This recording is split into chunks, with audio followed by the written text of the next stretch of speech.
Avant de plonger dans cette histoire incroyable, pensez à vous abonner à la chaîne et à activer la cloche. Ici, chaque récit a quelque chose à dire, et vous ne voudrez pas en manquer un seul. La grande salle du grand hôtel Montgomery scintillait sous l'éclat de ses lustres en cristal. Les murs étaient ornés de tableaux anciens, dorures et moulures, témoins d'un luxe presque intimidant. Les invités s'agitaient, champagne à la main, chacun affichant un sourire poli ou un rire superficiel, tous pressés de voir le prochain spectacle mondain. Au centre de la pièce trônait un piano à queue Steinway, noir brillant, méticuleusement poli, symbole de prestige et de savoir-faire. Quelques notes étouffées de musique flottaient déjà dans l'air, jouées par un invité timide. Mais ce soir, il ne s'agissait pas d'une simple démonstration, c'était un défi humiliant. Eh bien, qui veut jouer pour nous divertir, lança Richard Calloway, l'héritier arrogant d'une famille immensément riche. Il était debout près du piano, une coupe de champagne entre les doigts, un sourire narquois accroché à ses lèvres. Ses yeux glissaient avec mépris sur chaque invité, comme un juge moqueur.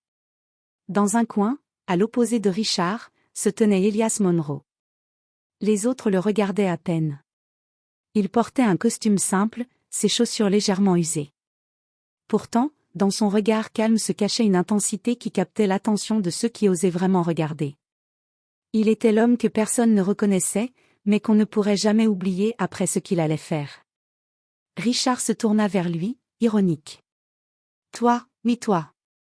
Si tu joues et que tu arrives à m'impressionner. » Il fit une pause dramatique, laissant le silence peser sur la salle.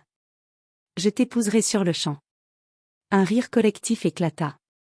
La salle entière pensait que c'était une plaisanterie. Un jeu cruel. Personne ne savait que l'homme devant eux était l'un des plus grands pianistes du monde, disparu des scènes depuis des années, traîné dans l'ombre par les blessures de sa vie. Et dans un murmure presque imperceptible, Claire Whitmore, l'amie proche de Richard, chuchota à elle-même. « Ce n'est pas juste, tu ne sais même pas qui tu humilies. » Mais Richard, sûr de sa supériorité, leva le doigt vers Elias. « Alors ? Tu joues ou tu admets que tu n'es qu'un imposteur ?» Elias ne répondit pas. Il resta assis, silencieux, laissant le mépris flotter dans l'air. Il savait que ce moment serait décisif. Que ce piano, ce lieu, et ces regards moqueurs allaient bientôt devenir le théâtre de quelque chose que personne ici n'oublierait jamais. Elias Monroe resta assis, le dos droit, les mains posées calmement sur ses genoux. Il ne bougeait pas, mais chaque fibre de son corps semblait écouter la salle entière, les rires, les murmures, les regards méprisants. Il y avait quelque chose de différent en lui, une présence silencieuse, presque magnétique, qui contrastait avec l'arrogance criante de Richard Calloway. « Sérieusement, qui l'a invité ?» ricana Richard, suffisant, en jetant un regard circulaire à l'assemblée. Quelques invités gloussèrent, certains se tournant pour observer Elias avec curiosité, d'autres avec condescendance. Mais Elias ne réagit pas. Il connaissait ce monde trop bien, un monde de faux semblants, de rires forcés et de faux prestiges. Il avait joué devant des salles 1000 fois plus grandes, devant des critiques renommés, devant des chefs d'orchestre en larmes. Et pourtant, ici, personne ne le reconnaissait. Personne, sauf peut-être Claire Whitmore, qui observait, un frisson d'inquiétude dans le regard. « Allez, un peu de spectacle !» cria Richard, tapant avec légèreté sur le piano, le sourire cruel sur le visage. « Montre-nous que tu sais faire quelque chose, ou retourne t'asseoir parmi les pauvres invités. » Les rires fusèrent à nouveau. Les coupes de champagne tintaient, les murmures des invités s'élevaient, mêlant amusement et condescendance. Mais Elias ne se leva pas.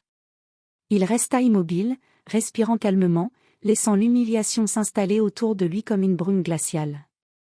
Claire, incapable de rester silencieuse, s'approcha. « Richard, arrête ça. Tu ne sais même pas qui c'est. »« Oh Claire !» répondit-il en riant, l'arrogance dans chaque mot. « Ce n'est pas moi qui décide, c'est lui, il a le choix. » Richard fit quelques pas vers Elias, son regard tranchant comme un rasoir. « Alors ? Tu joues ou tu avoues que tu n'es qu'un imposteur ?» Elias leva les yeux vers lui. Dans ses yeux sombres se lisait un calme absolu, presque effrayant. Pas de peur. Pas de colère. Juste la certitude que ce moment allait changer quelque chose, pour tous dans cette salle. Très bien. Murmura-t-il enfin, presque pour lui-même. Une seule pièce. Le silence tomba, écrasant, tandis qu'Elias s'avançait lentement vers le piano. Chaque pas résonnait dans la salle, chaque mouvement semblait ralentir le temps. Les invités, d'abord moqueurs, se figèrent, intrigués malgré eux. Certains frissonnaient, sentant instinctivement que ce simple geste allait bouleverser l'ordre établi de ce soir. Et là, devant tous, l'homme que personne n'avait reconnu, allait bientôt révéler le génie qu'on croyait disparu. Elias s'assit devant le piano avec une lenteur calculée. Ses doigts effleurèrent les touches noires et blanches, d'abord timidement, puis avec une assurance invisible mais palpable. La salle, d'abord bruyante et moqueuse, sentit aussitôt que quelque chose changeait. Richard Calloway, sûr de lui, leva les sourcils et se pencha en avant. « Allez, montre-nous ce que tu sais faire, si tu oses. » Elias inspira profondément et posa ses mains correctement, comme si chaque touche connaissait déjà ses intentions. Puis, doucement, il laissa tomber la première note. Une seule note claire, pure, qui résonna dans toute la salle. Un murmure parcourut l'assemblée. Les rires se turent, remplacés par une curiosité inquiète. Dit Richard, avec un sourire moqueur qui se voulait rassurant, mais dont les lèvres tremblaient légèrement. Ce n'est qu'un do majeur, voyons. Mais la deuxième note suivit, puis la troisième. Rapidement, un flux mélodieux, profond et torturé, envahit la pièce. Ce n'était pas une simple musique de salon. C'était une expression de douleur et de beauté à la fois, une confession que chacun pouvait ressentir dans sa chair. Les invités, fascinés malgré eux, arrêtèrent de parler. Les regards se croisèrent, incrédules. Certains murmuraient. « C'est impossible, ce style. Je connais cette mélodie. » Claire Whitmore sentit son cœur s'emballer. La musique d'Elias évoquait quelque chose d'intime, de puissant, de dévastateur. Elle réalisa que Richard n'avait pas seulement tenté d'humilier un inconnu, il venait de provoquer un génie. Richard, lui, pâlit. Ses rires s'étaient éteints. Ses joues virèrent au rouge sous l'effet de l'incrédulité et de la honte croissante. Il essaya de garder son air arrogant. Ce n'est rien. Juste un hasard. Mais ses mains tremblaient imperceptiblement. Les invités commencèrent à chuchoter à voix basse. C'est Elias Monroe. Le pianiste disparu depuis 10 ans? Elias, les yeux fermés, continuait à jouer. Chaque note racontait une histoire que Richard ne pourrait jamais comprendre, une histoire de talent, de souffrance, de persévérance. Et dans cette musique, il y avait une menace silencieuse, celle de l'humiliation inversée. Pour la première fois ce soir, Richard comprit que la salle entière avait basculé. Le pouvoir qu'il croyait détenir sur Elias était illusoire. Le maître de la moquerie venait d'être placé sur la scène, comme spectateur impuissant. Le souffle des invités se fit plus lourd, presque religieux. La musique d'Elias ne jouait pas seulement pour les oreilles, elle pénétrait les âmes. Et chacun, même Richard, sentit qu'un retournement irréversible était en marche. Les dernières notes résonnaient encore dans la grande salle du Grand Hôtel Montgomery, comme un écho persistant qui refusait de disparaître. Elias Monroe avait terminé sa pièce, mais personne n'osait bouger, respirer, ou même applaudir immédiatement. Le silence était devenu lourd, presque sacré. Chaque invité, figé sur sa chaise, avait l'impression d'avoir assisté à quelque chose qui dépassait la simple musique. Une émotion brute, profonde, invisible mais palpable, flottait dans l'air. Richard Calloway se leva à contre-cœur, le visage blême. Sa coupe de champagne tremblait dans sa main. Il essaya de parler, de reprendre le contrôle. Eh bien, c'était pas mal, je suppose. Mais sa voix trahit son trouble. Chaque mot sonnait creux, pathétique, devant la puissance de ce qu'il venait d'entendre. Pas mal, siffla un invité, la voix étranglée par l'émotion. C'est Elias Monroe. Le maître disparu depuis 10 ans. Les murmures se transformèrent en chuchotements frénétiques, puis en exclamations. Les yeux se posèrent sur Richard avec une lente montée de jugement silencieux. L'arrogance qu'il avait affichée n'était plus qu'une façade fragile, prête à tomber. Claire Whitmore, les larmes aux yeux, s'avança. Tu voulais humilier un homme, et regarde maintenant, tu es celui qui est humilié. Elias se leva lentement. Ses yeux sombres croisèrent ceux de Richard, avec une sérénité glaciale. Il ne souriait pas, il ne se vantait pas. Mais chaque personne dans la salle sentait la justice de sa simple présence. « Monsieur Calloway » dit Elias calmement, sa voix résonnant dans l'immense salle. « La musique n'est pas un jeu.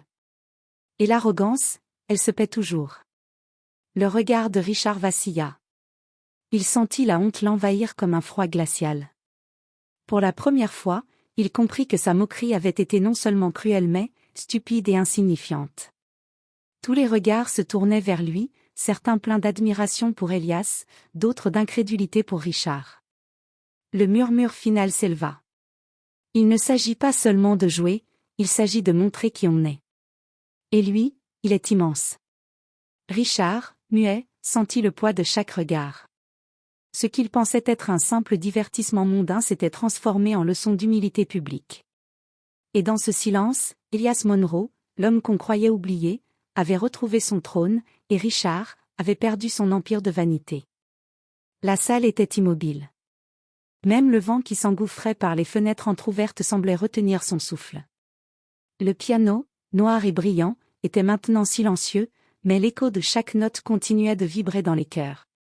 Richard Calloway resta figé, incapable de trouver un mot, une excuse, un geste pour sauver sa fierté. Il comprit soudain que ce soir, il n'était pas seulement humilié devant ses invités, il avait été démasqué devant le monde entier, même si ce monde n'était composé que de cette seule salle. Claire Whitmore s'approcha d'Elias. Ses yeux brillaient d'admiration. Elle avait toujours senti quelque chose d'unique en lui, mais ce qu'elle venait de voir dépassait tout ce qu'elle avait imaginé. Elias, c'était incroyable, murmura-t-elle, sa voix presque tremblante. Je n'avais jamais douté de toi une seule seconde. Elias hocha simplement la tête, humble mais sûr de lui. Il ne cherchait ni gloire ni vengeance personnelle. Tout ce qu'il voulait, c'était que la vérité éclate. Et elle avait éclaté. Richard, quant à lui, recula d'un pas, les joues brûlantes. Il essaya un rire nerveux, mais il sonnait creux. Les invités, dont certains avaient auparavant ri de lui, échangeaient maintenant des regards lourds de jugement silencieux. Chaque sourire de condescendance qu'il avait affiché avait été retourné contre lui. « Eh bien » dit-il enfin, la voix basse, presque étranglée. « Je suppose que j'ai sous-estimé quelqu'un. » Elias le regarda calmement. Sous-estimer les autres mène toujours à la chute. À ce moment précis, Claire prit la main d'Elias et la serra doucement. Les murmures des invités devinrent des murmures admiratifs. Certains applaudirent timidement, d'autres se levèrent, respectueux. Richard, humilié mais conscient qu'il ne pouvait plus rien dire, fit un pas en arrière. La leçon était claire, la vraie grandeur ne s'achète pas, elle se vit et se mérite. Elias, sans un mot de plus, s'éloigna du piano. Ses pas étaient calmes, assurés, et dans chaque mouvement, il y avait la dignité de celui qui avait été injustement défié mais qui avait remporté sa revanche silencieuse. Ce soir-là, la salle du Grand Hôtel Montgomery n'avait pas seulement assisté à une performance musicale. Elle avait été témoin d'un retournement de pouvoir, d'une justice silencieuse, et de la confirmation qu'un génie véritable ne pouvait jamais être humilié.